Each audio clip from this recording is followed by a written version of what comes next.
All right, guys, so breaking news here. This is James Crumbley, the father of the Oxford High School shooter, and he just got found guilty yesterday of involuntary manslaughter, 4 counts, even though his son was the one that had done the shooting.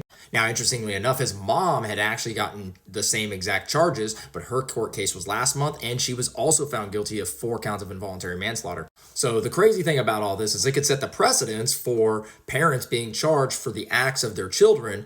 I mean, kind of a novel concept. You've got to be responsible for your kids. Now, if you don't really remember, he ended up killing 4 students at his high school, as well as injuring another 7 others. And back in December 8th of 23, he was found guilty and sentenced to life in prison. But in these cases against his parents were found to have basically not done enough to help their child that was actually reaching out for help.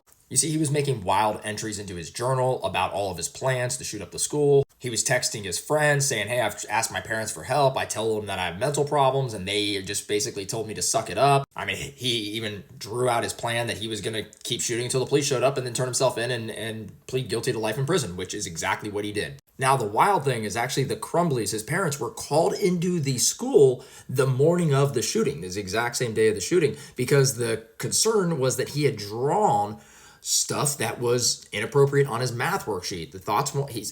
Wrote down, the thoughts won't stop, help me, and blood everywhere.